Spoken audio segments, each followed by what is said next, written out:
Clinic. Hey, Seattle, tune in to Lidline Sports every Monday, 7 p.m. to 8 p.m. What up, yo? We are back. This is Pep and the man that don't take no mess, Mr. O-P-I-S, Mr. Stevenson. What say you? I hope you see the hat that I'm wearing right now. That's how mad I am. I do. Man, you are angry. I just want to make that be known. Tune in to Lidline Sports every Monday, 7 p.m. to 8 p.m. Lidline Sports. Hey y'all, it's Traffic Jam with Kareem. Thursday at 4 p.m. Hey, Traffic Jam.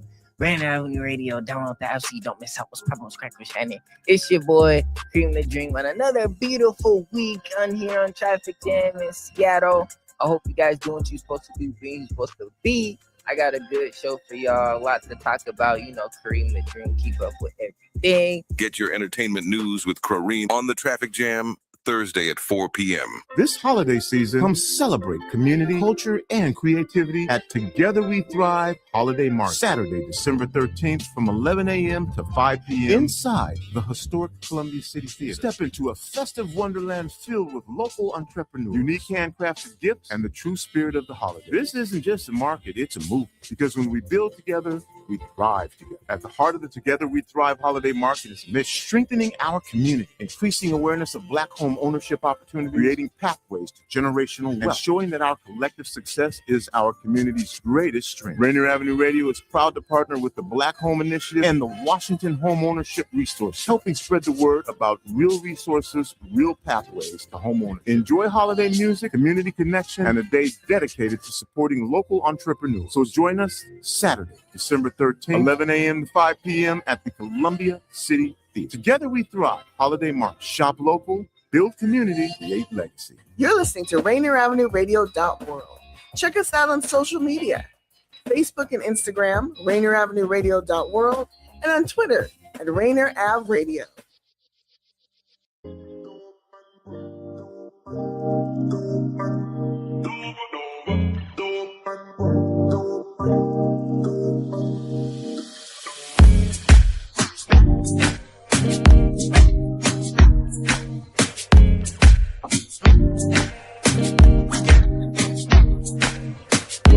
All right, here we are, Seattle Sports Weekly.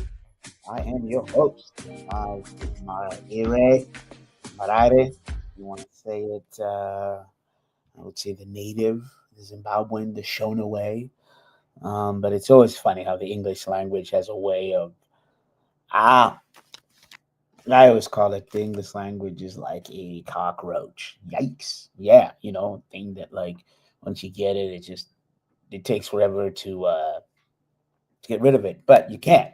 Why do I say that? Such a reference, because the English language is probably the hardest language to learn because of all the slang, all the different slangs that encompass the linguistic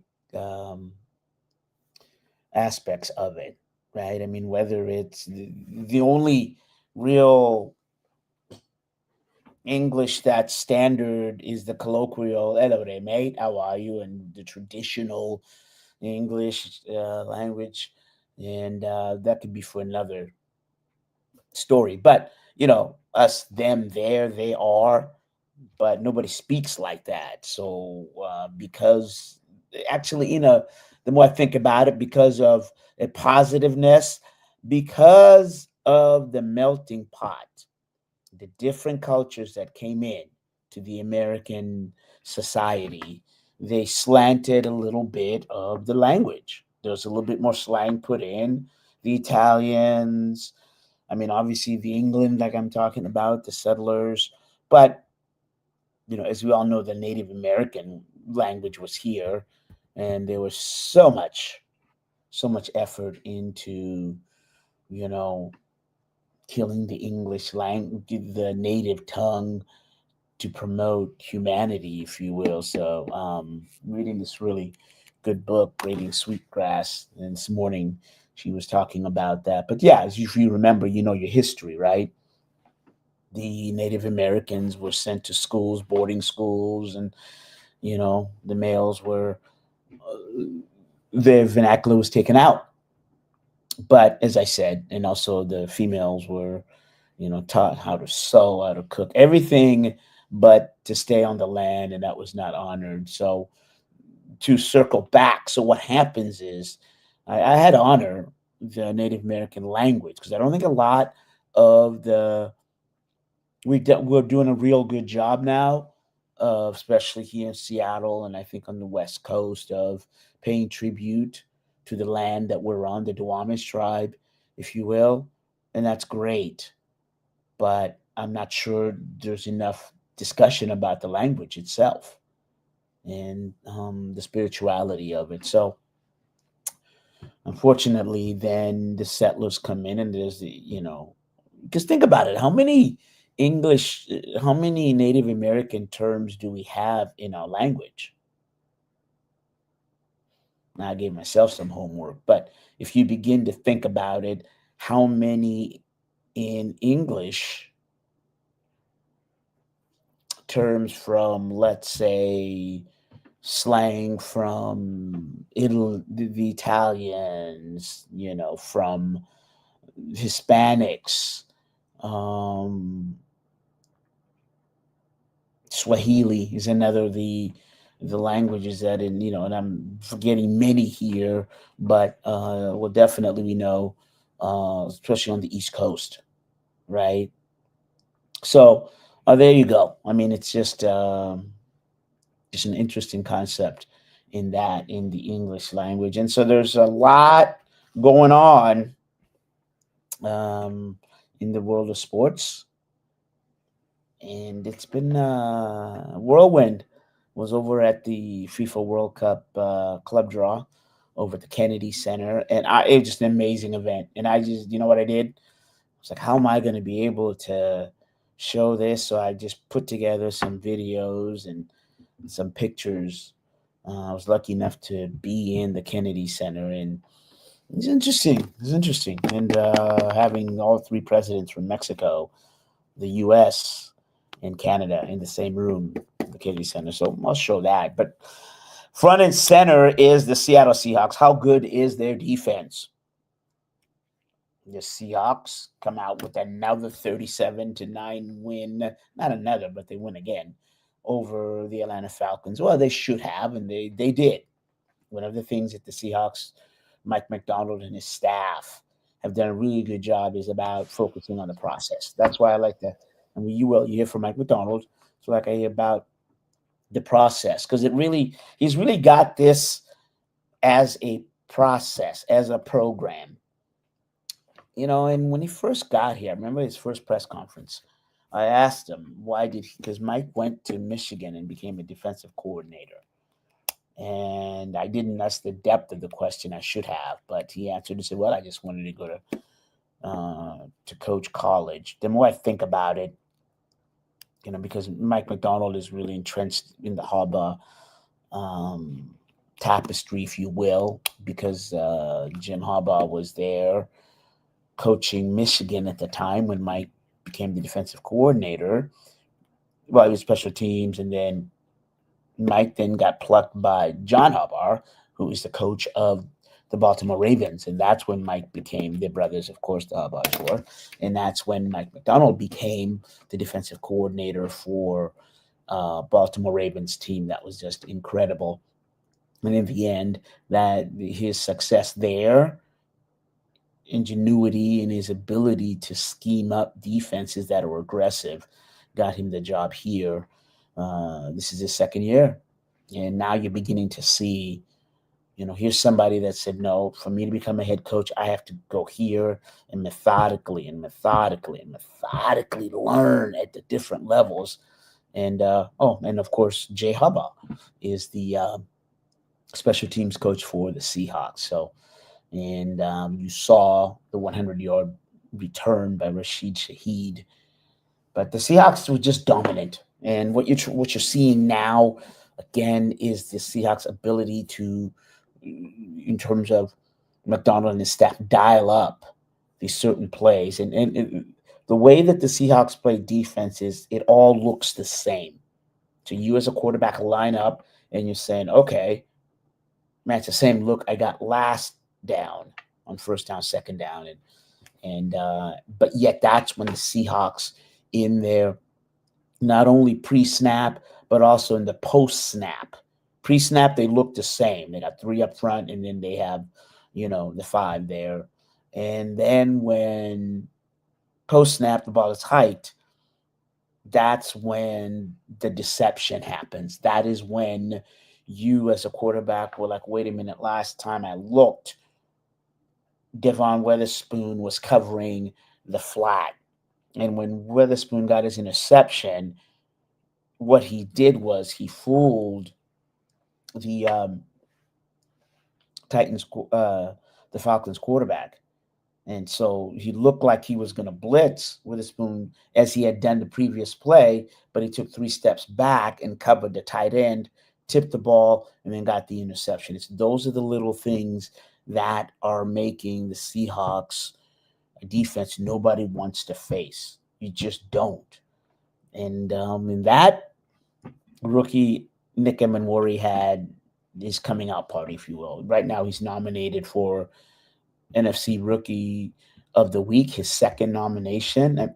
This guy had 6 tackles, two tackles for a loss, a pass defense, a blocked field goal, and an interception. Yeah, all in one game, and as a rookie. And now you're beginning to see, the ingenuity of Mike McDonald. He's got some athletes there, Devin Witherspoon, the ability for Witherspoon, as I said, and was talking before this, his deceptiveness, his ability, and along with, let's say, Ernest Jones, who's the middle linebacker, if you will, Drake Thomas. Here's a team that has had injuries and yet has sustained winning. And now you're starting to get healthy. Jaron Reed came back, and so did Julian Love, who is the heart and soul of the back line. Their free safety. He was the one that, they don't call him strong and free safety, if you will. They just call them their 2 safeties. But Love really, in my mind, though, he only played like 23 snaps, he was the difference. When he's back there, it allows the back. It allows the other cornerbacks, because Love's communication and his deceptiveness and awareness, because he's the one that's calling the plays from the back end. Ernest Jones, the middle linebacker, is calling the plays from the middle. And so, those 3 blocks, if you will, their ability to communicate quickly and play off each other is vital, and that's what's working for the Seahawks. And that is the difference. And this is why this defense, you get 2 of your best players coming back, leaders of their unit. Yeah, it's no wonder that you shut 2 teams, you shut out, you've had 2 shutouts, back-to-back shutouts here. The Seahawks have. Because remember the 26 win over Minnesota, and you follow that up with a 37-9. And when I mean shutout is, you kept the other team from the end zone. And against the Falcons, 2 field goals.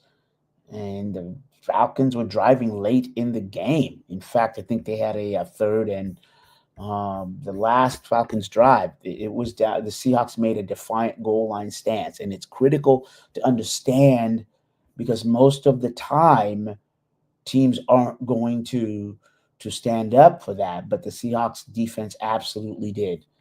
And yeah, they made a goal line stance. It was 1st and 5 at the Seattle 5-yard line, and 4 consecutive plays in a row, the Seahawks stopped the Falcons.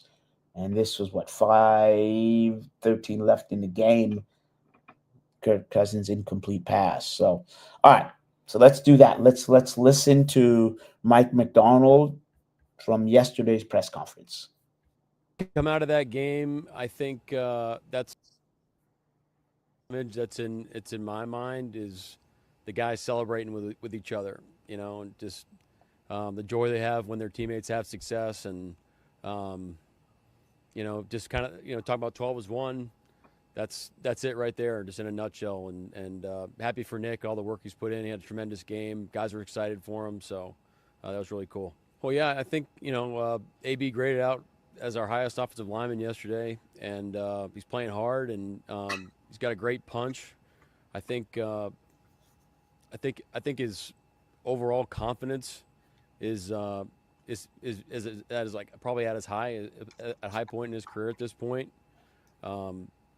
Practicing really well, practices hard. I mean, doing all those steps that it takes, to end up putting good football out on the field. I know there's some plays that are minuses or plays that aren't up to par, but there's a lot of great plays as well. And I thought he had a good game yesterday. Hayakata, Drake Thomas, Josh Jobe all came into this league undrafted. Two of them ended up with multiple teams before they landed here in Seattle. Seeing what those guys have been able to accomplish, what do you think are the biggest keys for a player who was passed over in April to succeed in this league, and how does your system foster that ability for guys like that? Man, that's a doozy right there. Well, I think that the first thing that comes to mind is you got to give props to our personnel department. I mean, they just do a great job. It feels like every person we bring into the building, especially in the last 2 years. You can see the potential. You can say, hey, you're like really excited to work with these guys, and our coaches have done a phenomenal job of setting out the time to work with them as well. And on the players front, it's have a great attitude and freaking get after it every day, and just practice the way we practice. Don't be afraid to make mistakes, but prepare your tail off. Come in with a great attitude, and compete. It's just. And I think one of the things that we do, I wouldn't say it's like a schematic thing. I just think as a program, we get a lot of reps and we practice our young guys a lot, and we coach those guys up. I mean, all those reps are coachable reps, and we see it as an opportunity for our guys to grow. So. Hey, Mike. So the Falcons convert their first third down, and then they don't convert a third down for the rest of the game. They go 0 for 12, and then Witherspoon's interception is on 3rd and 3. And all your interceptions and fumbles were all on third down. I know your team, your process isn't, this is third down, let's play our best. But what is it that's having you and your defense play so well on third and coming up with these? What's that in your process? Well, I got to give Carl Scott a lot of credit. He brought a lot of. He always has great ideas every week. He does a lot of the third down game planning for us. And he was convicted about some of the calls that we had this past game, and it was great to see those things come to life. So, and the guys did a great job of executing it. In Nick's interception, that's a defense we don't play that often, and the guys executed it phenomenally well. But it was really Carl's idea, and it was great to make it come to life. And then on the short yardage play, I mean. That's Chris Partridge's area. He does a great job game planning for it. Always has a great plan every week, and gives the guys a lot of confidence. And then at the end of the day, guys got to go make plays, and you got to attack the football. And we had a funny little TV copy debate on who actually got the ball out, whether it was Jay Reed or D Law on the forced fumble. Turns out that DeMarcus beat him by a hair there. So sorry, Jay Reed, but next time, buddy. And then this is from this morning. What kind of team do you have on a day-to-day basis? I think we're talking about the process. And I mean, what kind of team do you have on a day-to-day basis? It's just us. It's just who we are. We just want to be us every day. We just had our team meeting here a while ago, and the guys are sore and they're tired, and they're beat up, but. The attitude is, hey, we're here and we're going to get our work done. We're going to attack this day and get better, and then go back and get ready to move on the rest of the week. So that's all you can ask for. And the guys have each other's backs, and it's a great group to go to work with every day. Hey, Mike, a few times now you've mentioned wanting more explosives in your run game. Why do you think those haven't come to whatever number, to level of efficiency that you would like? Well, we joke about it in the team room that we feel like we're a block away, and when I'm hearing your question, I'm thinking of like Sharps' run early in the game yesterday, where we hit our spots and we got to the third level blocks, and Sharps had a great run and and got to the next level. I think it's something that we just got to keep attacking on offense. I think we're running really good plays. I think the guys are playing really hard. I think we're finishing plays really well. But I think when you start to get these, kind of like our kick return game, it's like we're right there. It's a block away. It's a detail here. It's a detail there. I don't think we need wholesale changes. It's just we got to just keep, chiseling away at this thing, and then ultimately, we'll see the results that we want. And one last one. What do you just make of Sam's overall numbers and efficiency compared to how often has turned the ball over this year? Efficiency compared to how you turn the ball over. If you just look at how many times we've turned the ball over, I think we'd all say it's too many. But I think Sam's playing really good football for us. There's a couple plays a game where we got to protect the ball a little bit better. But when Sam's clicking, and he has been for the majority of the season, I mean, we're playing really efficient football, and he's leading the charge for us. So keep plugging away, keep attacking it, keep slinging the ball, and we'll just, again, just like every other position, there's always things to correct from a week-to-week basis. Find new things to screw up, we'll keep growing from it together, and let's go rock and roll. Quickly. Yeah, Ken's doing a great job. I mean, look, like you can't just say at the stat line and say he didn't have a good game. It's like he's playing incredibly hard. He's doing what we asked him to do. So sometimes the runs aren't there, or the defense makes a good play, or maybe we're not in a great play. So my message to him is just keep plugging away, keep doing all the things you're going to be doing that you've been doing, and it's going to work out. It's just we got to stick to this process. We can't be all bundled up with the results right now. We got to look at and see why some of these runs aren't hitting the way we want them to hit. And it's a team thing. It's not just a Ken thing. All right, so there you go.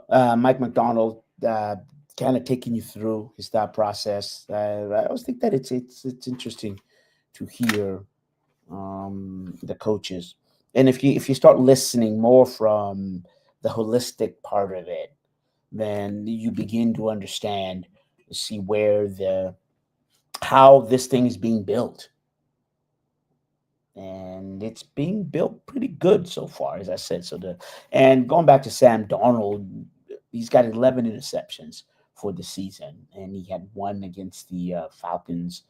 And again, it was one of those that it was tipped.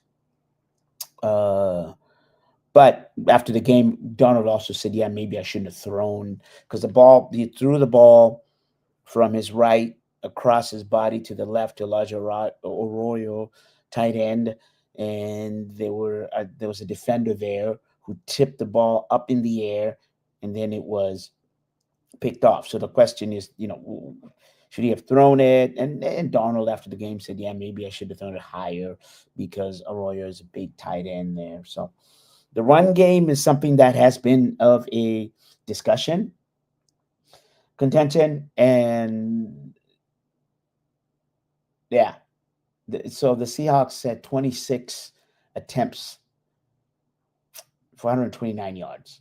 You want to, as a team, you want to rush over 100 yards per game. That's always kind of, when you get to the century mark, why that is, it means it's opening up. It opens up the play action for your team. Going into the game, the Seahawks offense, their run game was actually ranked 18, and they were averaging 116 yards. And if you look at that overall, the offense is ranked 9th. Well, that's because of your pass offense is also 9th and one of the best in the league. So the 9 and 13, it wedges out to the ranking. So, and that's something that the Seahawks have been trying to work on. You had Mike McDonald. I don't need to repeat that part of it. Another note is Jalen Sundell, who was the center, is slated to return. Although Timmy has been starting the last 4 games. It's interesting. As much as the Seahawks are winning, there's a lot of contention about Anthony Bradford.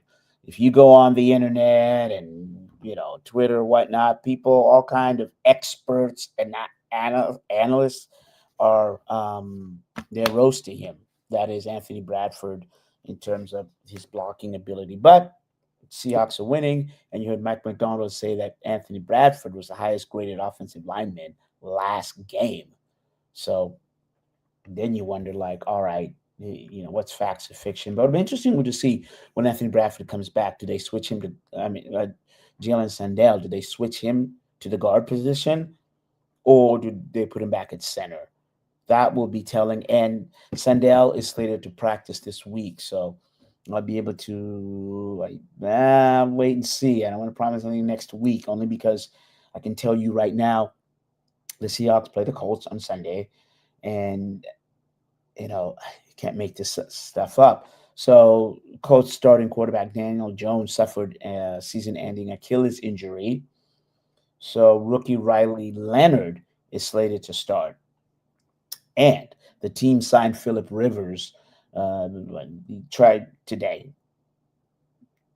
Why that name sounds familiar? Because Rivers retired, and he's actually a semifinalist for this year's 2026 NFL Hall of Fame. But he's coming back to help out his old friend, Shane Steichen, who was his coach over at when they played for the Chargers. So Rivers is familiar with the Colts offense. And Brett Rippon, sounds familiar? Yeah, from Spokane. Remember Mark Rippon, WSU? But Brett Rippon is next up as the second string quarterback. So it made sense for the Chargers to go out and get Rivers, future on his way to the Hall of Fame quarterback, to come out and be a backup. I don't think he will play on Sunday, but it's more for an emergency in case something happens to Jones, and then they have to make a decision as to if and when that which happens to Jones. Do you then bring in Rippon, or do you bring in and then, are you going to bring in Rivers? And it all depends, I think, if and when, if that happens, and let's hope it doesn't, injury-wise. Look, you want your team to beat the other team, but you never want your team to beat your opponent because of an injury, because in there's will intent there. And really, will intent is something that you just want to stay away from sports and in life. All right, so there's that. And let's see. Yeah, Nick Mamori, I said he's being nominated for second rookie. And then thank you, I see Hawks, for the approach. For the comment there. But yeah, so there you go. And I was saying that after the Colts game, Nelly, as Keith Jackson used to say, look, let me tell you right now, after Sunday, right now, you can multitask if you don't have tickets, because after Sunday, the Seahawks play the Rams that they're tied with for the NFC West on Thursday, 5:15 at Lumen Field. If you ain't got your tickets, brother, sister, auntie, Mookie, Ray, Jose, Lucretia, Shingy, whatnot. Hey, get it now if you can, because that is the biggest game for the Seahawks this season coming up. And it's only 4 days from Sunday. So that's why I was like, I'm not sure we'll have a show. I hate to tell Daniel that but I just don't know what the schedule is going to be. On a shortened week, normally the Seahawks, what happens after Sunday, they have the press conference, team is off on Monday, and then they're off on Tuesday. But there you go. Good job, D-Money. I just don't know. They'll have to tweak their schedule. So it's a truncated schedule. Everything will happen between Monday, Tuesday, Wednesday. I doubt they'll practice on Wednesday. I guess I could look up right here in the team's release, but I don't think they'll play on Tuesday. So I'm sorry, I don't think they will practice on Wednesday. Because normally what a team does the day before the game, they have a walkthrough, and then the coach gives us an update. So to be determined is all I can tell you. And from there on, we're going to go to, we're going to go to break. D-Money, take us to the break, and then we got World Cup. We got Jerry DePota gets an award. Good Lord. And the Sounders they trade, sign, or Danny Laver is gone. So a lot more stuff on the other side of the break. And, of course, we'll talk Husky sports. Where are the Huskies going bowl-wise? And what's this? The Husky basketball men's team is actually competitive? I don't know. We'll find out. Andrew Bailey will join us later. So that is it for the first half of Seattle Sports Weekly. We're going to go to the dressing room, make some changes, and come out with the second half strategy to take us for the win.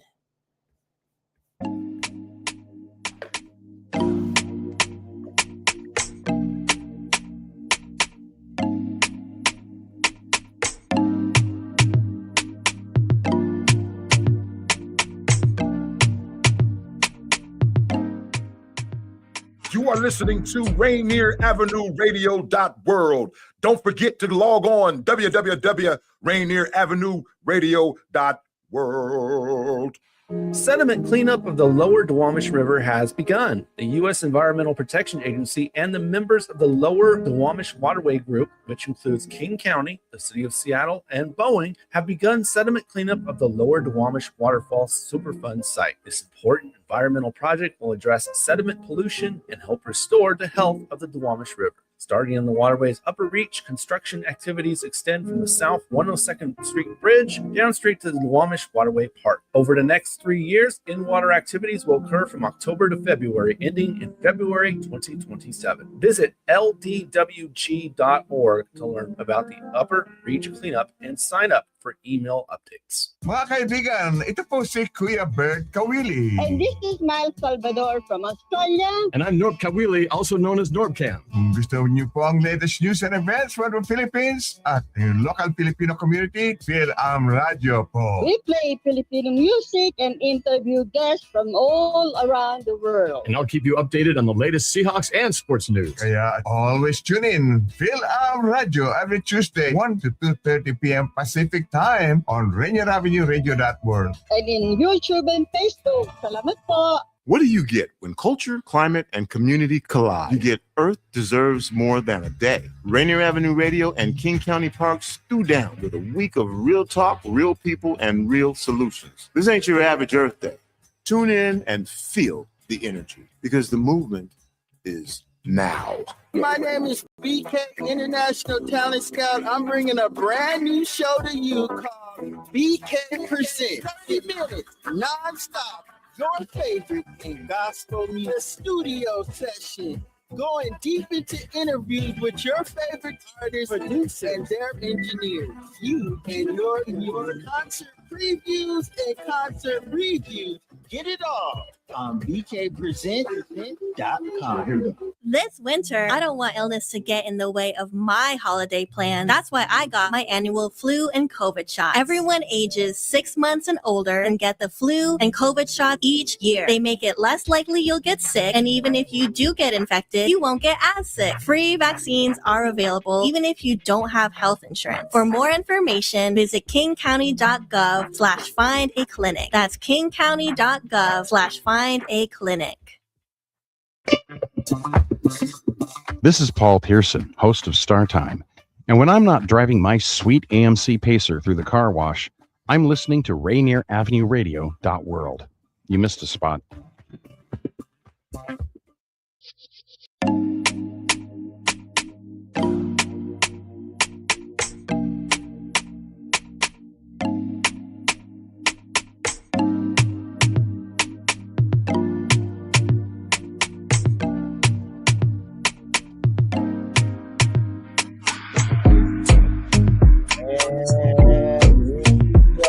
That's right.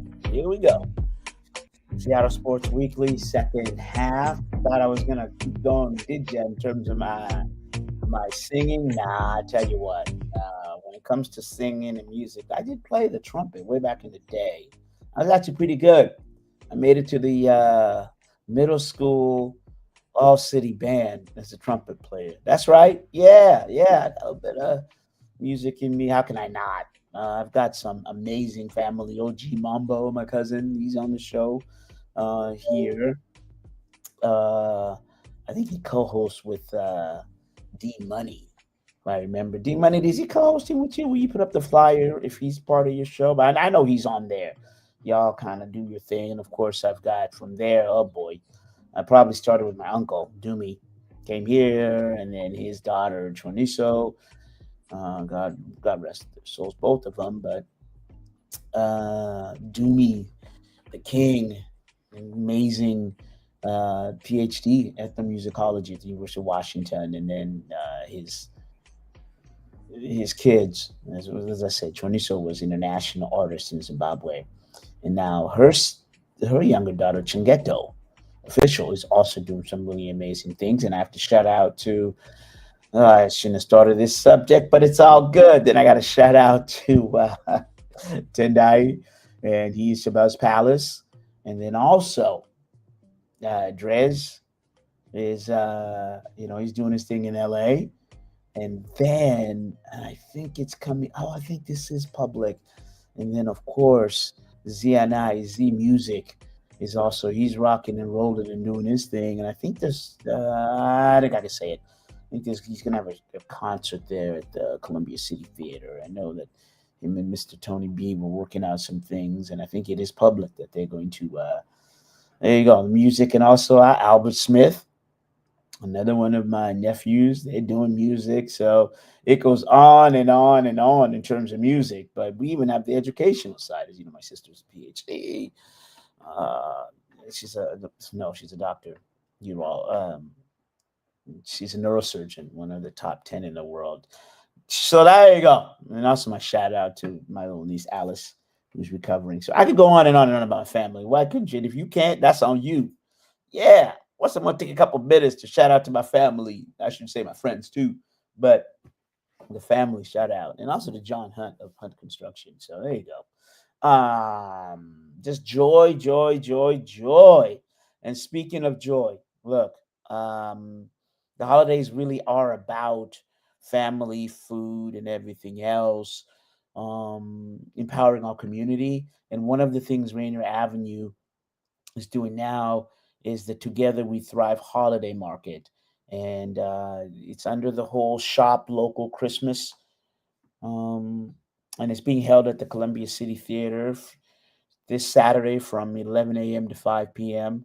Look, you don't always have to go out there and rack up your credit card debt or, spend what little left money that you have, but just go by there. You know what I mean? And just your presence and I mean presence as in SENCE, makes a difference.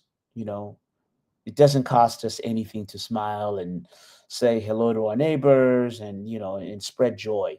That is really what the holiday season is about. And then if you feel inclined, dip in your pocket, spend a little something, because as you know, I think local, as Rainier Avenue Radio really stands for community, and it's about empowering community, not in terms of the vendors, in terms of the businesses, but the schools and the people, the volunteers, and all those that make up our community. So get a chance, head out there this Saturday, December 13th, 11 a.m. to 5 p.m. Just take a stroll.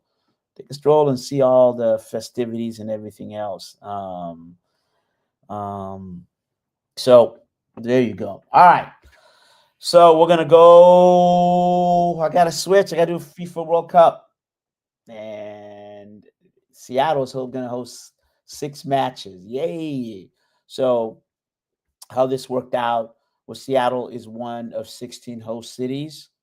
This is 48 teams. This is the most that's been in FIFA, and Seattle will host 4 group stage, and then they will have a knockout stage. And I don't know why. A round of 16 and a round of 13 is what will happen for Seattle. And this FIFA unveiling party that was back east was just incredible. It was a who, and I like soccer. I mean, that's soccer is that's my jam. And I mean, FIFA just did it up. And then so there's a pre-function. And as I said, the U.S. soccer coach was there, former coach, Italian soccer coach, everybody was there. And it's at the Kennedy Center. It's one of those where, swanky wanky, whether you walk to the right, there is a station of food, different food. You go over there, there's a station of food. You go over here, there's a station of food. So in terms of the schedule itself, good job, D-Money. The Seattle's first game will see Belgium and Egypt here. All games are 12 o'clock. And then match 32, which is group stage game 2, we'll see Australia against USA. And that should be interesting. There's a possibility that Seattle Sounders midfielder Christian Rodin could be on the U.S. men's roster. He's played the last couple, participated U.S. men's friendly, and so he's got a chance at this. And then June 24th, it'll be Qatar, who hosted the 2022 World Cup, and they'll play the winner of the European qualifier. That'll see Italy, Northern Ireland, Wales, and then Bosnia-Herzegovina. They'll all play, those 4. And the winner then will be here, so in Seattle. And then Egypt will come back on the 26th against Iran. So, I mean, look, me as African, yeah, let's go. The Egyptians are coming. Yeah, a lot of people don't even want to say the Egyptians are African, but that's for the earlier show that we had. Look, so there you go. And then from there, there's a group stage game and then the knockout stage. So exciting things are happening. All right, so I'm gonna try to squeeze this in because you gotta see this. Let's see that video, D Money, of the FIFA World Cup draw. And Lauren Hill was there. Yeah. So all right, let's go, D Money. Let's see if we can squeeze this in before we go. What's that video? All right, so we'll see if we can play that video. And I might just have to try to play it as a share screen here. Let me see. All right, that's what I'll do. I will. I mean, it's worth it. Trust me. You all got to see this, and it's one of those. So I'm gonna go a different way. Let's share. We're gonna share the screen. And which one is it? I mean, this was just an amazing, swanky type of event. And I can't see. I can't show it here. We don't want that. Oh, shoot. I don't think D-Money's got it. Daniel, can we share that, the video? All right, so we're not going to be able to. What I'm going to do instead, the one with Frontino, the guy with the mic. The other one is just a picture. Can we get that through there? Assalamu alaikum, welcome and enjoy the party tonight. We are here to celebrate, of course, the World Cup in this beautiful Kennedy Center, to celebrate the draw of the World Cup, which takes place tomorrow. We are here to unite the entire world, the 48 teams, the 48 countries participating, the 16 host cities. Everyone is here represented tonight, and of course, we have this, the World Cup. The day are going to be longer, will be longer, of course. Tomorrow, we are here to enjoy, we are here to have a party, we are here to have fun. So have a bite, have a drink, enjoy the music, enjoy the spectacle, which will start now. And see you later. Enjoy. Thank you very much. Bye-bye. There he is. That is our president, Donald Trump. I don't care what you say. He is the United States president. So, there's the Canadian.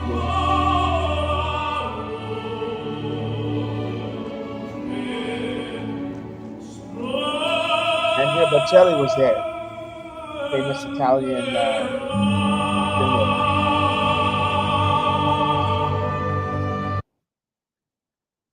And a couple of these, that's George Weah, one of the most, and Rio Ferdinand from Man U, but George Weah was one of the most, there he is, U.S. men's soccer coach.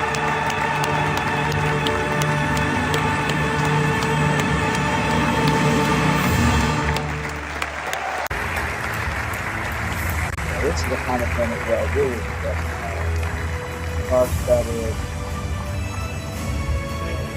And that's it.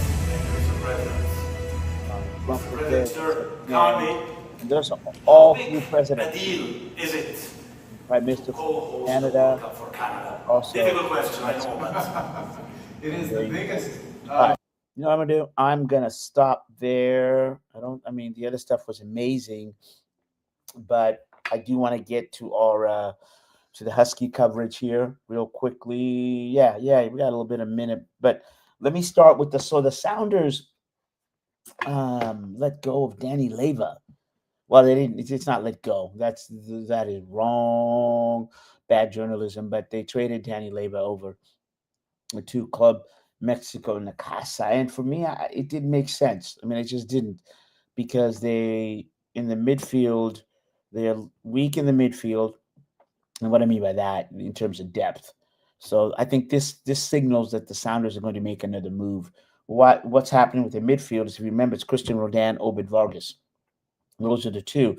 Now, the Sounders list Paul Arriola, but he's coming back from injury. So is Pedro de la Vega coming back from injury as well. So there's some health and longevity there. Albert Rusnak is probably your other midfielder that's there. But Jesus Ferreira is more of a winger.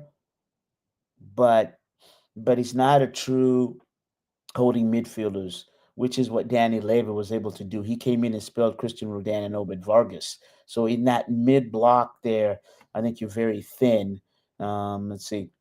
Reed Baker Whiting, they list him there, and I don't, he's more of a wingback. And then also Georgie Menungu from Burkina Faso, another African country, and he's more of a winger. So this move perplexed me. And I would then say, look for the Sounders to make another move there in the midfield. So ode to Danny Leva, amazing young player, really good guy, was always there to speak. And, they must have got some good money, because that's part of what happens in soccer, right? Your offers and things like that. So, I mean, to back up a little bit and slow down, is each of the, it's like trading a player. The difference in soccer and the NFL, and I think in the NBA, is that in soccer, instead of draft picks and everything else, in soccer, you actually get paid. There's a transfer fee that's there. And so a lot of the teams with the Sounders will do. Some of the middle teams will then have a really good academy, bring up players, and then sell them. And you've seen that happen all the time. Cristiano Ronaldo from Manchester United, Real Madrid, David Beckham, on and on. Kylian Mbappe from PSG to, it's the way that the soccer is set up, which actually makes a interesting amount of sense there, and dollars, if you will. Hey, all right. So with that, let's get to, as I said, Jared DePorter was named American League manager, executive of the year. So there you go. How you like that? His name, Baseball America's 2020 Executive of the Year. I have to delve into that a little bit more next week. And he's come a long way, DePorter has, from his 50% of their games comment. And with that, let's get to Montlake and hear what is going on with the University of Washington Huskies. First of all, Andrew, let's start with you in Husky football. Where are the Dogs going? They're going to the LA Bowl this weekend, so another trip to Los Angeles for them. Wait a minute, that's just down the road. It's a little early for bowl season, isn't it? I know, right? It's kind of crazy. They're one of the first ones, so they get the benefit of playing early is that most of the players want to play because they don't have to practice all these extra weeks. They just have, it's almost like they just had a bye week and now they're playing another game. Yeah. Well, okay, all right, but you don't get as much money, correct? I don't know. How much money can you get from an LA Bowl? That's what I'm saying. I mean, you'd rather play on January 1st. You know what I mean? But yeah, those days are long gone. Well, I shouldn't say that. That's the next goal. But this is a second consecutive bowl, right? So that's a good thing. What did Jed Fish say? I know you're you were there. Yeah, what did Fish have to say about it? All the players are really excited to play, and they're all going to play. So that's good news. Come on, you're giving me the company line. What do you think? You come on here. Give me your analytical stuff here. Not the UWs.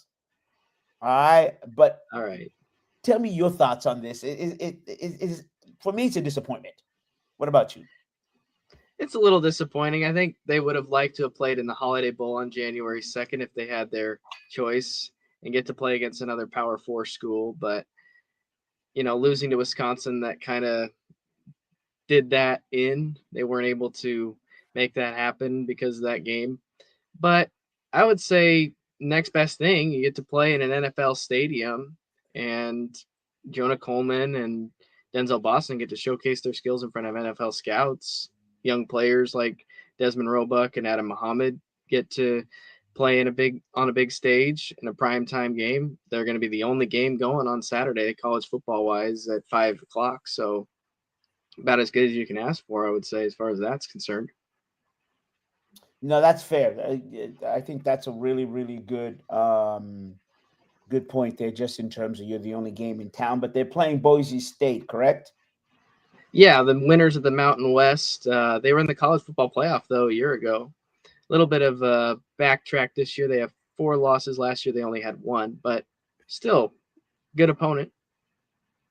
Yeah, and Washington fans are familiar, and so are you with Boise State. Obviously, the connection from Chris Peterson and whatnot, and also Seattle Seahawks player. He is on IR right now. George Halani was right played there, Boise State. So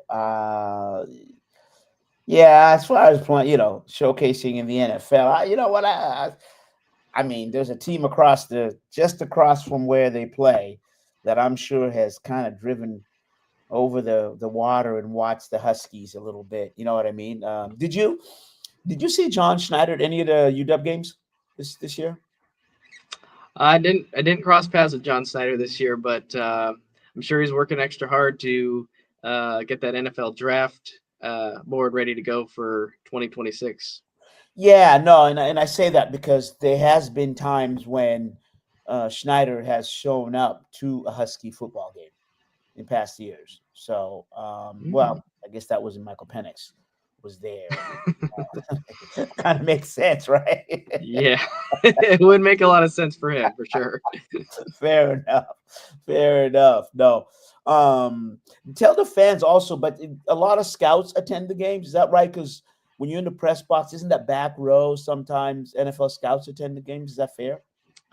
Yeah, that is for sure. Especially when you look at the chart of where everyone sits and everything. Yeah, you will see NFL scouts listed on the seating chart, and there probably were quite a few at the last one because they had extra tables at the Oregon game. So, I mean, I think that might have been for more press, but it also probably was for more scouts too, because there's a lot of good players for Oregon and some for Washington as well.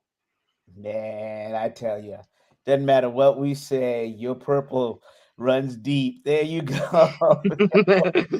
Brad. All right. At least here you can, you can go ahead when you're writing your stuff. You've done a good job on CascadiaSports.net of not showing your UW bias, and you becoming a astute analytical journalist. So that's good. But as we continue, UW basketball. What? They beat USC? Is that right? Yeah, I know. Unbelievable. Came back from 18 points down to beat USC to end an 11-game losing streak against the Trojans. How about that? Yeah, that is a surprise. And I know you didn't get to because there's only one of you, but you try to go to both press conferences. But can you tell us something about the state of USC, the state of USC we see, but the state of UW basketball, men's basketball? They're trending in the right direction, that's for sure. Getting guys back healthy, I think, is really starting to help them out. Hannes Steinbach has had an amazing week. He had 29 points against UCLA, and he comes back, has another big game against USC with 24 points and 16 rebounds to collect his 5th double-double of the year.